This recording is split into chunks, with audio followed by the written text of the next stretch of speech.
Okay, so now that you have gotten that sort of one big theme in there, I'm going to read it out loud. I'm not going to stop and pause and model where to find the conflict resolution and then find a theme. I want you to do that on your own. This is just the read aloud. He would need a large woodpile to get through the night. It would be almost impossible to find wood in the dark, so he had to have it all in and cut and stacked before the sun went down. Brian made certain the fire was banked with new wood, then went out of the shelter and searched for a good fuel supply. Fuel is something that keeps a fire going. For a lot of people, just branches you throw in so it can burn. Up the hill from the campsite, the same windstorm that left him a place to land the plane, had that been only 3-4 days ago, had dropped 3 large white pines across each other. Pines are big trees. They were dead now, dry and filled with weathered, dry, dead limbs, enough for many days. He chopped and broke and carried wood back to the camp, stacking the pieces under the overhang until he had what he thought to be an enormous pile, as high as his head and 6 feet across the base. Between trips, he added small pieces to the fire to keep it going, and on one of the trips to get wood, he noticed an added advantage of the fire. When he was in the shade of the trees breaking limbs, the mosquitoes swarmed on him as usual. But when he came to the fire, or just near the shelter where the smoke eddied and swirled, the insects were gone. So we're seeing here this fire has a really important role in Brian's survival. It was a wonderful discovery. The mosquitoes had nearly driven him mad, and the thought of being rid of them lifted his spirits. On another trip, he looked back and saw the smoke curling up through the trees and realized for the first time that he now had the means to make a signal. He could carry a burning stick and build a signal fire on top of the rock, make clouds of smoke, and perhaps attract attention, which meant more wood. And still more wood. There did not seem to be an end to the wood he would need, and he spent the rest of the afternoon into dusk making wood trips. So again, making a smoke signal, that's something that you do when you burn fire. If the smoke goes up in the air, then maybe someone in a helicopter or a plane can see someone making it. Yet another purpose of the fire. But to be able to do that, he needs a lot of wood. At dark, he settled in again for the night, next to the fire with the stack of short pieces ready to put on, and he ate the rest of the raspberries. During all the work of the day, his leg had loosened, but it still ached a bit. He rubbed it and watched the fire and thought for the first time since the crash that he might be getting a handle on things, might be starting to do something other than just sit. But he was out of food. But he could look tomorrow when he could build a signal fire tomorrow and get more wood tomorrow. Some repetition there. The fire cut the night coolness and settled him back into sleep, thinking of tomorrow. He slept hard and wasn't sure what awakened him, but his eyes came open and he stared into the darkness. The fire had burned down and looked out, but when he had... real quick. Sorry, guys, I had to pause that video real quick because Mr. Davis came in. Mr. Davis, say hi. He's going to be back in just a week. I know you can't see, but you're down here in the corner, Mr. Davis. Hey, what's up, kids? How y'all doing? He says to make sure that you're being extra good, so when we come back, Spellhouse is looking awesome. Awesome, Spellhouse. Make sure you do an awesome job. I know you can. Thanks, Mr. Davis. See you later. Have a good one. All right, so let's pick up right where we left off. He slept hard and wasn't sure what awakened him, but his eyes came open and he stared into the darkness. The fire had burned down and looked out, but he stirred with a piece of wood and found a bed of coals glowing hot and red. With small pieces of wood and careful blowing, he soon had a blaze going again. It had been close. He had to be sure to try and sleep in short intervals so he could keep the fire going. And he tried to think of a way to regulate his sleep, but it made him sleepy to think about it. And he was just going under again when he heard the sound outside. It was not unlike the sound of the porcupine, something slithering and being dragged across the sand. But when he looked out, the door was opening and it was too dark to see anything. He looked out the door opening, it was too dark to see anything. Whatever it was stopped making that sound in a few moments, and he thought he heard something sloshing into the water at the shoreline. But he had the fire now and plenty of wood, so he wasn't as worried as he had been the night before. He dozed, slept for a time, awakened again just at dawn-gray light, and added wood to the still smoking fire before standing outside and stretching.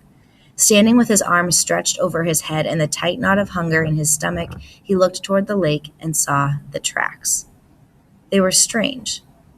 The main center line up from the lake in the sand with claw marks to the side, leading to a small pile of sand, then going back down to the water. So by tracks here, he means like footprints of some animal.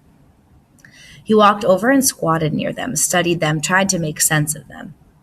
Whatever had made the tracks had some kind of flat, dragging bottom in the middle. Sorry, sometimes it says die instead of the middle, and was apparently pushed along by the legs that stuck outside to side. Up from the water to a small pile of sand, then back down into the water, some animal. Some kind of water animal that came to the sand to do what? All right, so there's some animal from the water, and he notices by a footprint that came up to the sand. To do something with the sand, to play and make a pile in the sand. He smiled. City boy, he thought. Oh, you city boy with your city ways. Remember, Brian's from the city, from New York City. He made a mirror in his mind, a mirror of himself, and saw how he must look. City boy with your city ways, sitting in the sand, trying to read the tracks and not knowing, not understanding. Why would anything wild come up from the water to play in the sand? Not that way. Animals weren't that way. They didn't waste time that way. So again, pause right here, maybe because you're from a city as well. You can understand how this is such a different experience. As you live in a city, you can make sense of the things happening in your environment, but Brian's from a city too. But now he's somewhere so desolate and removed from everything. He's in the wilderness. So being around wildlife every day is not natural for him. It's not simple for him to be able to make sense of animals and what they're doing. And you can probably relate to that because you don't live in an area with a lot of wildlife either.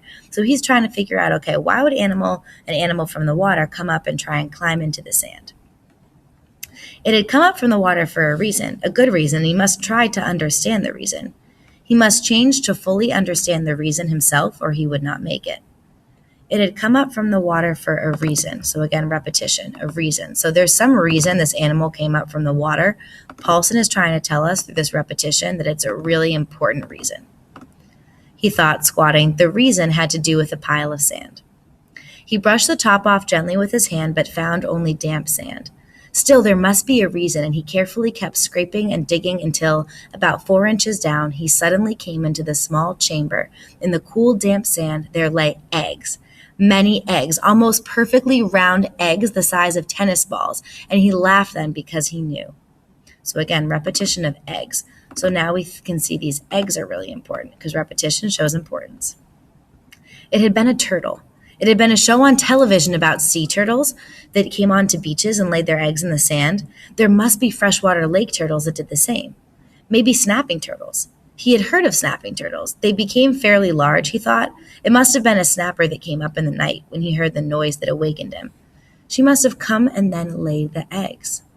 Food. So that's what makes this such a big moment for Brian. Pause right here. This is a really important chapter because we're seeing that he finally is sort of getting his life set up here. He's made a fire, and that is a huge deal, all the things that he can do with the fire. And now he found food. Chapter 10 rocks. More than eggs, more than knowledge, more than anything, this was food. His stomach tightened and rolled and made noise as he looked at the eggs, as if his stomach belonged to somebody else or had seen the eggs with his own eyes and was demanding food. The hunger, always there, had been somewhat controlled and dormant. Dormant means it's kind of like put to rest for a while, when there was nothing to eat. But with the eggs came the scream to eat. His whole body craved food with such an intensity that it quickened his breath. He reached into the nest and pulled the eggs out one at a time. There were 17 of them, each as round as a ball and white. They had leathery shells that gave instead of breaking when he squeezed them. When he had them heaped on the sand in a pyramid, he had never felt so rich somehow. He suddenly realized that he did not know how to eat them. He had a fire, but no way to cook them. No container. He had never thought of eating a raw egg. He had an uncle named Carter, his father's brother, who always put an egg in a glass of milk and drank it in the morning. Brian watched him do it once, just once, and when the runny part of the white left the glass and went into his uncle's mouth and down the throat in a single gulp, Brian lost almost everything he'd ever eaten. So by lost everything he'd ever eaten, that means like gonna throw up. So again, I'm just going to pause right here real quick. What I want you to do is take a minute, make sure you've been tracking for any themes you can see here, go through any conflicts that we faced, go back through, see how the character responded, and then see if that can lead you to any themes. Once you've done that, go to the next video in the independent agenda.